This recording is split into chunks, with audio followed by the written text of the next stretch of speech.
स्वागत है। नमस्कार। हर साल गणतंत्र दिवस की शाम एक घोषणा होती है जिसका पूरे देश को इंतजार रहता है, पद्म पुरस्कार। हाँ और 2026 की पूरी सूची और उससे जुड़ी सारी जानकारी गृह मंत्रालय से हमारे पास है। जी, और आज हम सिर्फ ये नहीं देखेंगे कि ये पुरस्कार किसे मिला, बल्कि ये समझने की कोशिश करेंगे कि ये लिस्ट मतलब अपने आप में क्या कहती है। बिल्कुल। ये नाम, इनकी कहानियां, ये सम्मान, ये सब मिलकर 2026 के भारत की कैसी तस्वीर पेश करते हैं। सही बात है। हमारा मकसद सिर्फ नामों की एक लंबी लिस्ट पढ़ना नहीं है, बल्कि उन नामों के पीछे की कहानियों, ट्रेंड्स और उस पूरी प्रक्रिया को समझना है जो देश के इन क्या कहते हैं रत्नों को चुनती है। तो चलिए शुरू करते हैं। तो पहला स्लाइड है पद्म पुरस्कार 2026, राष्ट्र के रत्नों का सम्मान।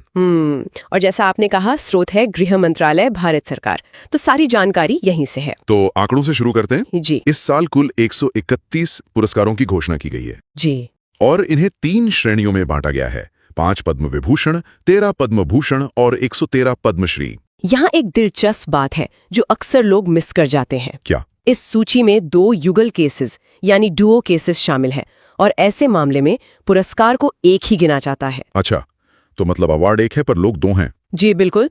इसलिए सम्मानित होने वाले व्यक्तियों की संख्या 131 से थोड़ी ज्यादा है, लेकिन पुरस्कार 131 ही है। ये एक छोटी लेकिन हाँ महत्वपूर्ण जानकारी है।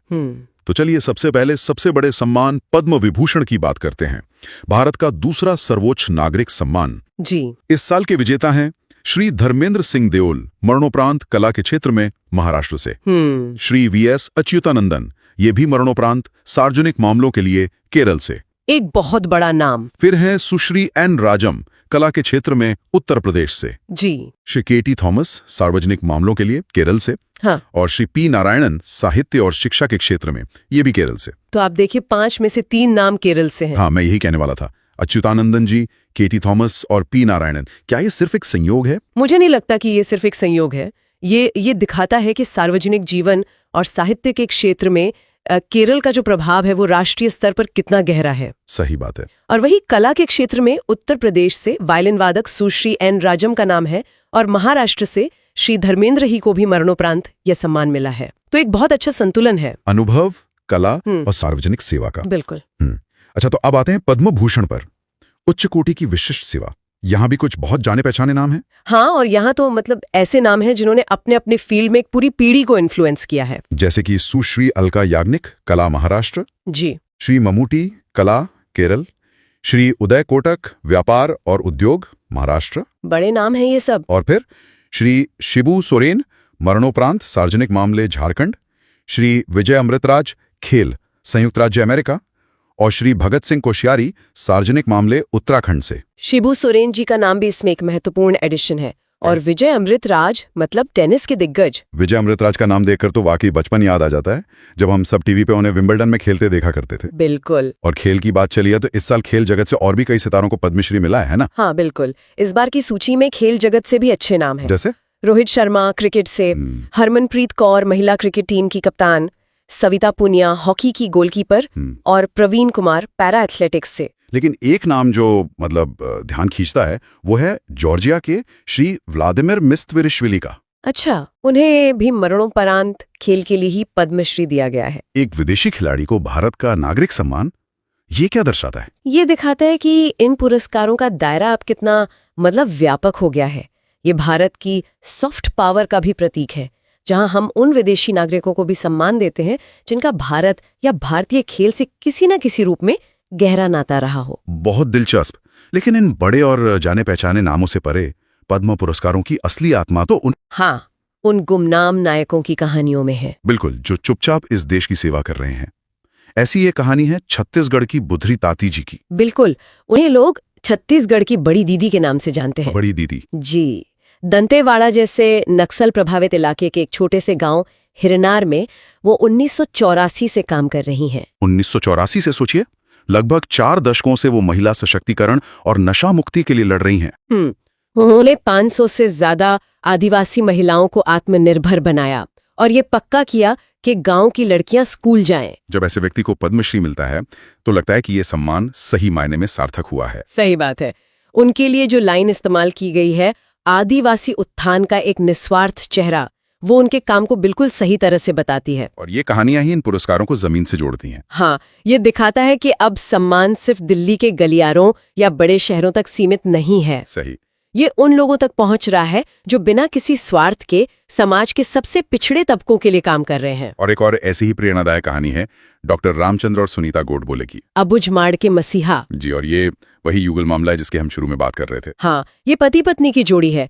पिछले 37 सालों से बस्तर और अबुझमाड़ के उन इलाकों में मुफ्त स्वास्थ्य सेवाएं दे रही हैं जहां आज भी सड़कें और बिजली नहीं है। 37 साल वो मीलों पैदल चलकर मेडिकल कैंप लगाते हैं। ये तो मतलब निस्वार्थ सेवा की पराकाष्ठा है। बिल्कुल। और इसीलिए जब इन्हें एक साथ सम्मान मिलता है तो ये उनके साझा संघर्ष और समर्पण का सम्मान है। गोडबोले दंपति जैसे लोगों का सम्मान एक बड़े ट्रेंड की तरफ भी इशारा करता है, समावेशिता। इंक्लूजन। जी, यानी सबको साथ लेकर चलने की भावना। इस साल की सूची में ये हमें और भी कई जगह दिखती है। हाँ बिल्कुल।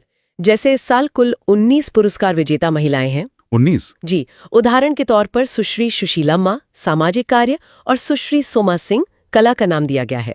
ये संख्या और बढ़नी चाहिए, लेकिन ये सही दिशा में एक महत्वपूर्ण कदम है। और वैश्विक सम्मान? हाँ, ग्लोबल ऑनर्स। जैसा हमने पहले बात की, 6 पुरस्कार विदेशी, NRI, PIO या OCI श्रेणी के लोगों को दिए गए हैं। अच्छा। इनमें अमेरिका में कैंसर के इलाज के लिए मशहूर डॉक्टर नोरी दत्तात्रेय और जर्मनी के कला विशेषज्ञ प्रोफेसर लार्स क्रिश्चियन कुच जैसे बड़े नाम शामिल हैं। इस सूची में 16 नाम ऐसे भी हैं जिन्हें ये सम्मान मरणोपरांत दिया गया है। जी, जैसे श्री पीयूष पांडे और श्री सतीश शाह, कला जगत के ये दोनों दिग्गज, और श्री VK मल्होत्रा, सार्वजनिक जीवन के एक अनुभवी व्यक्ति।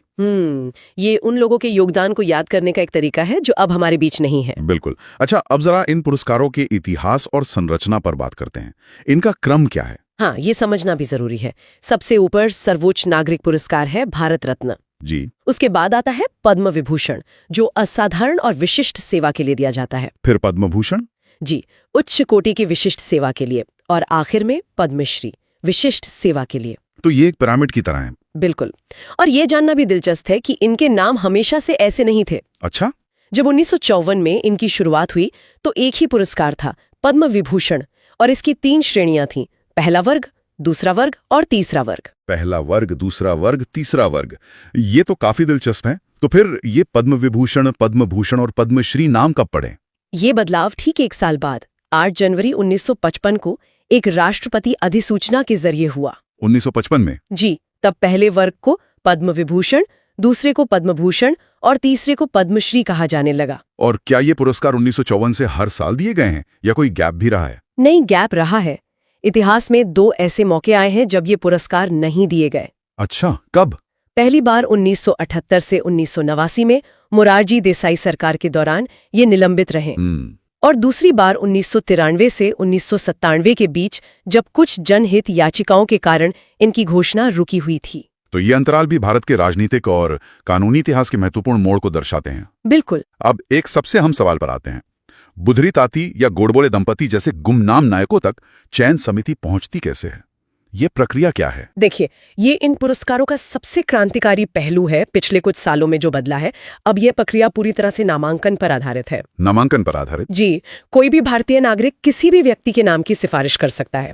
यहाँ तक कि आप खुद अपना नामांकन भी कर सकते हैं। यानी अब किसी पहुंच या सिफारिश की जरूरत नहीं है सैद्धांतिक तौर पर? सिद्धांत रूप में तो नहीं, ये एक ऑनलाइन पोर्टल के जरिए होता है जो इसे काफी पारदर्शी बनाता है। फिर प्रधानमंत्री द्वारा गठित एक पद्म पुरस्कार समिति इन नामांकनों को देखती है और अंतिम मंजूरी भारत के राष्ट्रपति देते हैं। और इसी प्रक्रिया की वजह से अब जमीनी स्तर पर काम करने वाले लोगों को पहचान मिल पा रही है। बिल्कुल।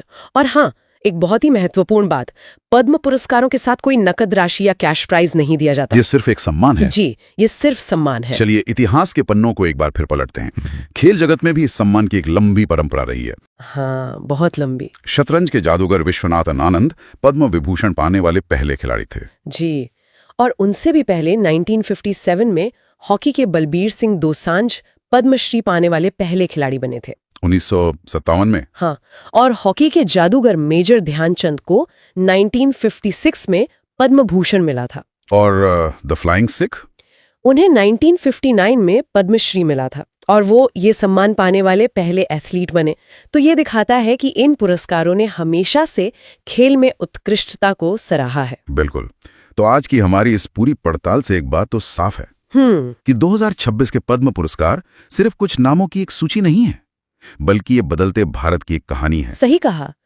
यह कहानी है जाने पहचाने सितारों के साथ साथ गुमनाम नायकों को सम्मानित करने की। यह कहानी है कला, उद्योग और खेल के साथ साथ निस्वार्थ समाज सेवा को बराबर का महत्व देने की। और यह कहानी है भारत की सीमाओं से परे जाकर वैश्विक प्रतिभा को भी गले लगाने की। यह हमें सोचने पर मजबूर करता है कि हम एक समाज के रूप में किन मूल्यों को सबसे ज्यादा महत्व दे रहे हैं। बिल्कुल। और शायद सबसे बड़ा सवाल यह है कि हमारे और आपके आसपास ऐसे कितने ही गुमनाम नायक हैं जिन्हें पहचान मिलनी अभी बाकी है।